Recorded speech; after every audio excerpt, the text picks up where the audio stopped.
नमस्कार, रामराम शेतकरी मित्रांनो, मी अनिकेत सांबारे आपल्या सर्वांचं माझ्या टू इंडियन फार्मर या युट्यूब चॅनलमध्ये स्वागत करतो।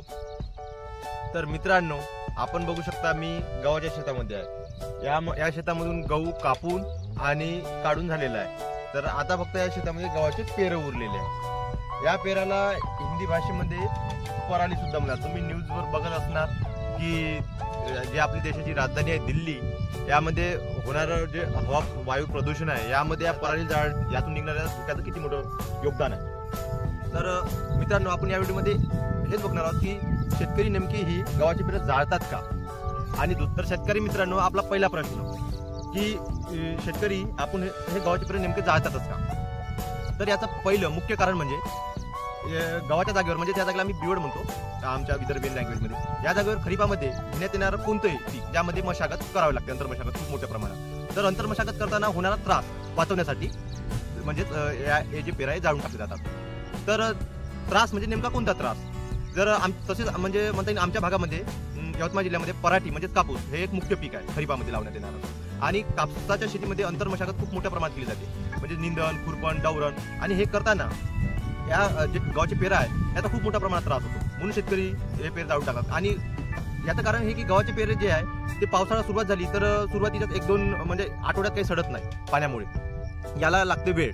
आणि कोणत्याही म्हणजे कमीत कमी 2 ते 3 महिने गव्हाचे पेरे सडून जमिनीत मिसळण्यासाठी वेळ लागतो। आणि कोणतेही पीक झाले त्यामध्ये अंतर्मशागत सुद्धा सुरुवातीचे 2 ते 3 महिने करावे लागते। आणि दुसरं कारण म्हणजे जेव्हा गहू कापून आणि काढून झालेला असतो तेव्हा नेमकीच उन्हाळ्याला सुरुवात झालेली असते, म्हणजे तापमानात हळूहळू वाढ, हिवाळा संपून तापमानात हळूहळू वाढ सुरू झालेली असते। आणि असेही या दिवसामध्ये शेतकरी आपल्या धुऱ्या बांधावरील काडी कचरा कापून टाकतात आणि जमीन नांगरणीसाठी तयार करतात, म्हणजे धुऱ्या बांधावरील काडी कचरा कापून जाळून टाकतात। आणि तापमानात वाढ झाल्यामुळे जे गव्हाचे पेर आहे हे चांगले थंड वाढलेले असतात, आणि हे वाढलेले असल्यामुळे यांना गव्हाचे पेर जाळण्यासाठी शेतकऱ्यांना खूप काही जास्त मेहनत घ्यायची गरज नाही। म्हणजे तापमानात वाढ झाल्यामुळे खूप सोप्या आणि सरळ याच्यात गव्हाचे पेर जाळून टाकले जातात। म्हणूनच म्हणता येईल हे सुद्धा एक कारण आहे गव्हाचे पेर जाळून जमीन साफ करण्यामागचं। तर आता येतो आपला दुसरा प्रश्न की शेतकरी हे गव्हाचे पेर जाळून स्वतःचा किती मोठा तोटा करून घेत आहे।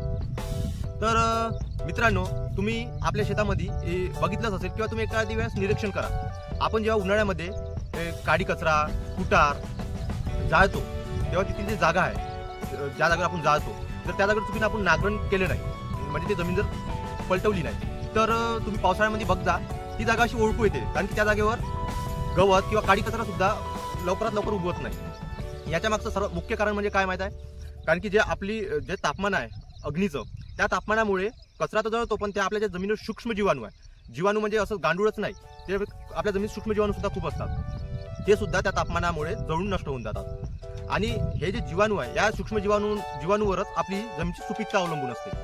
आणि आता विचार करा, आपण दरवर्षी पूर्ण शेतच्या शेत जाळून टाकतो, तर विचार करा आपल्या एका वर्षी आपल्या जमिनीतील किती मोठ्या प्रमाणात सूक्ष्म जीवाणू हे जाळून नष्ट होतात। आणि सूक्ष्म जीवाणू खूपच महत्वाचे आहे मित्रांनो, कारण की सूक्ष्म जीवाणू आणि आपल्या जमिनीची सुपीकता ही एकमेकावर अवलंबून आहे। आणि हे जे पेरं आपण जाळत आहोत, हे पेरं जाळल्यामुळे याच्या उष्णतेमुळे जे सूक्ष्म जीवाणू जळत आहे, म्हणजे आपल्या जमिनीतून नष्ट होत आहे, हा सुद्धा शेतकऱ्याचा एक सर्वात मोठा तोटाच मानला जातो। आपला तिसरा प्रश्न म्हणजे शेतकऱ्यांनी जर हे गव्हाचे पेरं नांगरण करून जमिनीत मिसळवले, म्हणजेच हे पावसाळ्यामध्ये सडून आणि कुजून याचे जर सेंद्रिय कर्बामध्ये रूपांतर झाले, तर याचा आपल्या जमिनीला आणि यावर घेण्यात येणाऱ्या पिकाला आपला किती मोठा फायदा होऊ शकतो। तर मित्रांनो, तुम्हाला हिरवळीचे खत हे माहीतच असणार, जर माहीत नसेल तर सांगतो।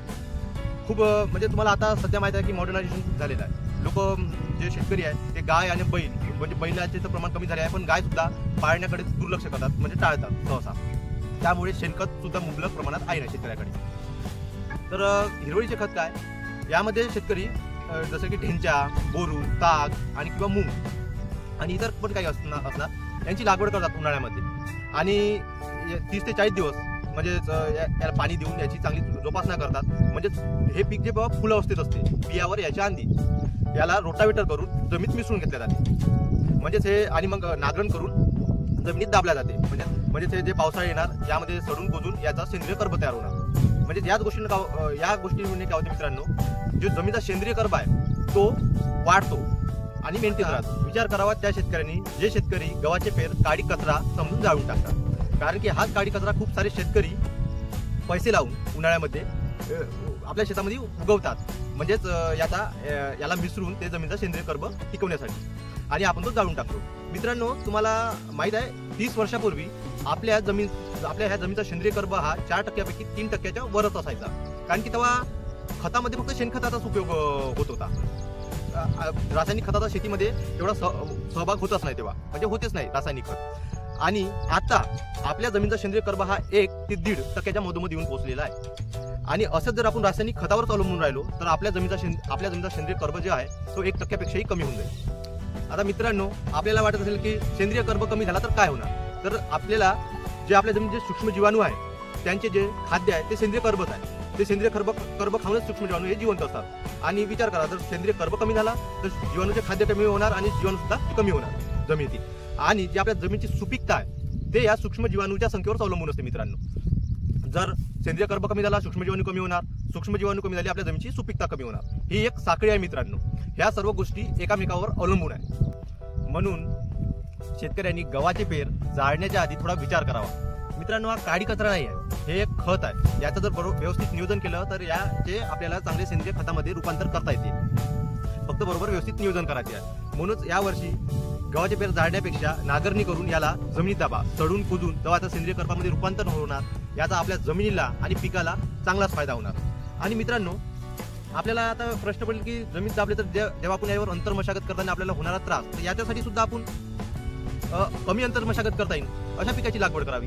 जसेच की झालं सोयाबीन, मूग, तूर, उडीद, अशा कोणत्याही ज्यामध्ये आपल्याला अंतर्मशागत कमी करता येणार अशा पिकाची लागवड केली तर सुद्धा आपल्याला त्रास कमी होऊ शकतो. किंवा अशा पिकाची लागवड करा ज्यामध्ये आपल्याला तणाचे नियोजन हे तणनाशकाद्वारे करता येणार, म्हणजे म्हणून तरी पण त्रास कमी होणार. पण हे जर आपण 1 वर्षासाठी जर आपण आपल्या जमिनीत नांगरून जाळण्यापेक्षा टाकले तर आपल्या जमिनीला खूप मोठा फायदा होतो मित्रांनो, कारण की एक खत आहे आणि ह्या खताची आपल्या जमिनीला सध्याच्या वेळेस खूप आवश्यकता आहे.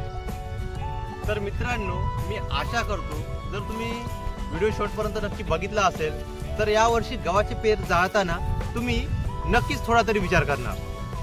जर व्हिडिओमध्ये दिलेली माहिती मित्रांनो तुम्हाला आवडली असेल तर व्हिडिओला लाईक करा, शेअर करा आणि चॅनलला सबस्क्राईब करायला विसरू नका. धन्यवाद.